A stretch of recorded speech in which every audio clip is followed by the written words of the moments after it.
Make sure you guys hit the subscribe button if you guys are enjoying the content that we're throwing up. And make sure you guys hit the like button if you enjoy the video. And yeah, let's begin.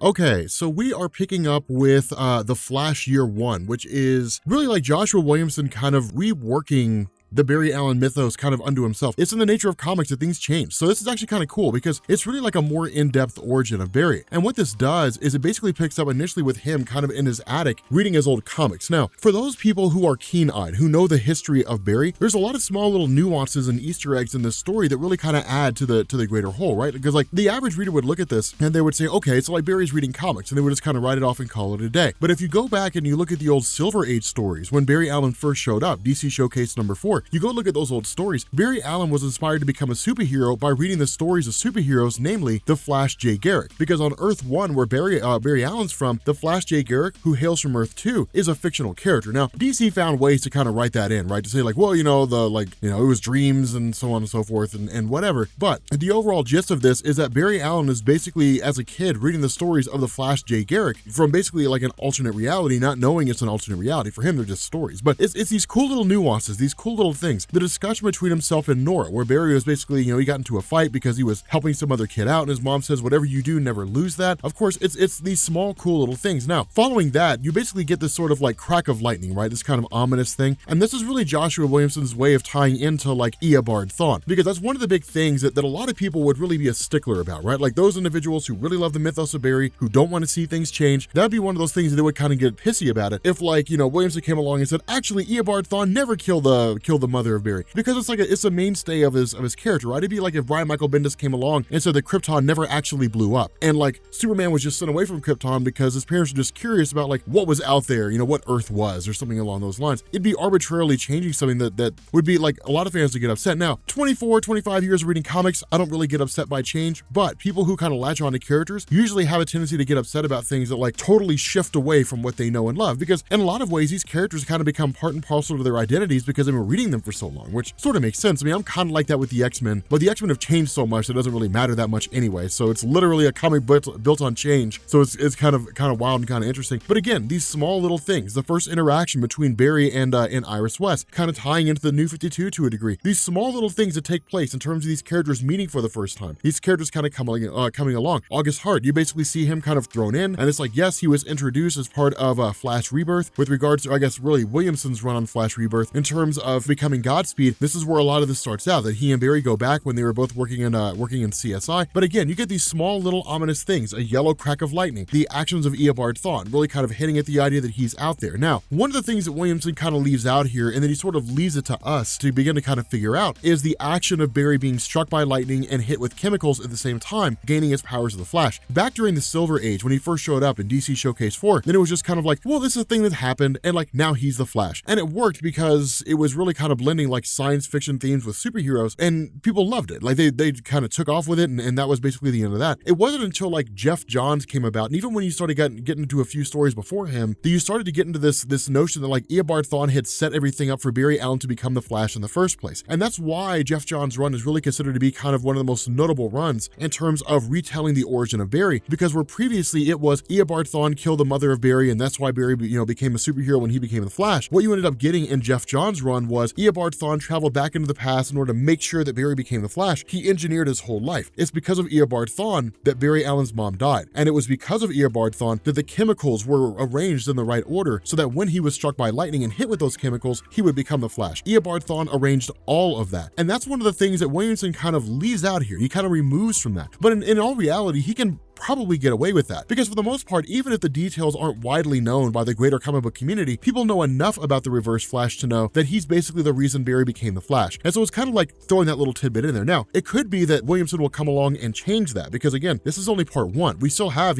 several other chapters left in this. And so it could be that Williamson will change all that and kind of shift everything up in its entirety. I'm actually kind of excited to find out. But from here, it turns into Barry doing exactly what we would expect him to do, which is to figure out how his powers worked. And again, this is kind of a homage to the Silver Age. It's the homage to like the original Barry stories. This is what they did. Whenever superheroes were first created back in the 40s, 50s, 60s, and even the 70s and 80s to a degree, what you would basically get is like their origin story and then like a display of their powers. And the display of their abilities usually came by way of experimenting and testing them, so that way the comic book writer could literally tell you what they could do as the character was figuring it out. And so with Barry, it's much the same way. How fast can he run? How fast can he move? He kind of goes through this whole process where he's like, okay, instead of it just kind of being a circumstance like you saw in the Silver Age, where circumstances would lend to Barry learning about a power, right? Like something would happen and then he would realize he could phase through solid matter. Instead, he puts his mind to task and says, okay, if I can move super fast, it means my whole body moves super fast. And if my whole body moves super fast, then that basically means my molecules and my atoms do too. So I wonder if I can phase through stuff. And so it's like over the course of a really, really short amount of time, he literally starts going through and realizes he can read super fast. He's got an eidetic memory, which he kind of always had to a degree. He can phase through solid matter. I mean, he can do all kinds of crazy things with his powers now. And so again, like he kind of takes the task and says, well then maybe we should become a superhero. He burns through shoes.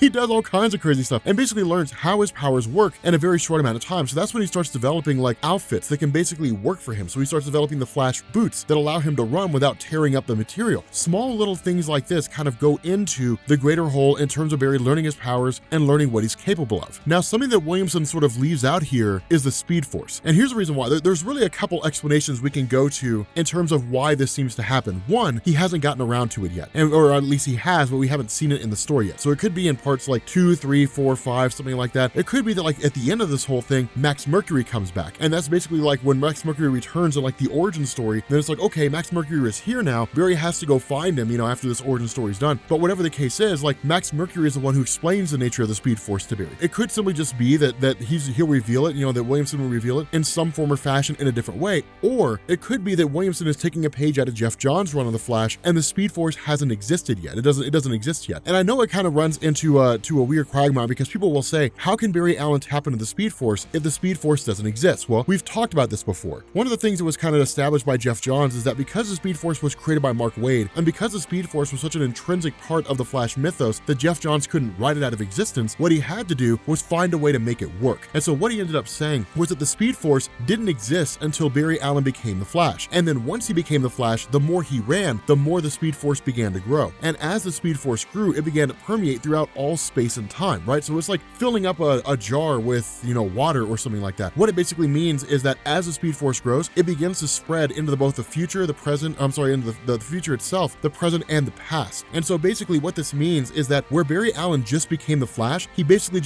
tapped into a Speed Force that doesn't exist yet because it'll basically reach his point in the past sometime in the future. So I know it becomes kind of weird and it gets kind of strange and crazy, but it's the nature of the Speed Force and the nature of comics. It's really the only way to kind of reconcile those things. But that's basically what it is that Barry's tapped into the Speed Force, but the Speed Force, as strong as it is now, originates in the future. So again, it's wild. So imagine the Speed Force just kind of time travels more or less into the past, just kind of spreads throughout the past and the present. But it's these small little things, these small little tidbits that really kind of feed into the greater whole. And that's why this story is so cool, is because for tried and true Barry Allen fans, like for real true Barry Allen Flash fans, they will recognize all these things. They'll realize all these things because they've read the characters, they read the histories or whatever the case may be. They're aware of like all these small little nuances. For the newer fans, this is new stuff. These are things that, that are really kind of like tying in and sort of expanding this mythos. And while they may not necessarily know what it is kind of cool to basically look it up and then see the familiarity that goes into creating a story like this. And so the small little tidbit that we get is really where like Barry Allen's running and then he ends up running into the future. And when that happens, he runs into two things. One is a future version of himself who basically says, time travel's bad, we should stop doing it. And then two, we basically get like King Turtle. Now, King Turtle's a cool character. It's not really King Turtle. At this point in the future, it is. But the reason why Turtle's here is because there were basically two versions of him back in the day. The first one was an All-Flash number 24 or something like that. It was a villain of the original Flash, Jay Garrick. And then in DC Showcase number 4, it was the first villain Barry faced off against, a guy named Turtle. That's why this is chosen, is because it was basically the first villain Barry ever faced off against. Now, the circumstances under which they're fighting each other is different, but it was still kind of a cool little thing. And it's just these small little Easter eggs that sort of go into this. They kind of build up the Flash mythos, tying into the old stories, bringing them all back in. And really, it's one of these things where the more things change, the more they stay the same. It's a cool little segment. I really enjoy it. But with that being said, guys, we're going to bring this video to an end. If you are new here to Comics Explained, make sure you guys hit the sub button to become part of the Rob Corps. If you guys enjoyed this video, make sure you drop a like, and I will catch you all later.